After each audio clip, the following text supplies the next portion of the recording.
Speaker of the House has a theory as to why so many people are on Medicaid, the insurance program for low-income people, and that's they're not working in order to sit around and play video games all day.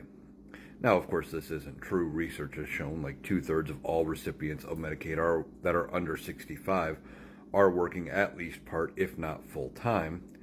And even though Georgia is the only state that has a work requirement, again, most people are working because they don't have income that supports their bills any other way. They still have rent to pay. They still have to pay for food, things like that. Even food assistance does not cover all of your basic food for the month. You're supposed to, provide at least some of it yourself.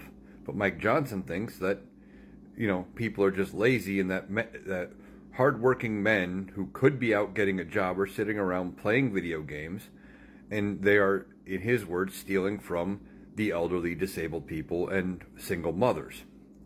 Now, none of that's true. It's fear-mongering, and it's trying to get an emotional response out of people so they get on board for adding work requirements into Medicaid.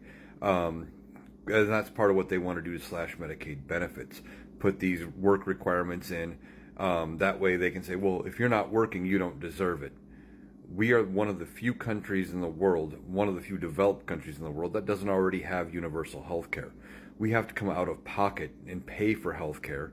And then whenever the government needs to step in, Republicans like to say that it's socialism, it's bad, that people need to work harder and support themselves and pay their own bills. You should have access to basic health care no matter where you are, no matter what your status is, but not according to Republicans. Again, according to Mike Johnson, that a bunch of people who could be in the workforce are just sitting around playing video games all day and collecting benefits. And again, if you look at unemployment, we're at like 4% unemployment, something like that. There's not that many people who could be working that aren't. People already have jobs. A lot of people have 2 and 3 jobs, trying just to get by with how expensive things are. He's just out of touch with how things actually go, and he's trying to make excuses for the cuts he wants to make. That way, people are on his side with it. It's ridiculous. And much like most things with Republicans, they're making it up as they go along and hoping you believe whatever they say.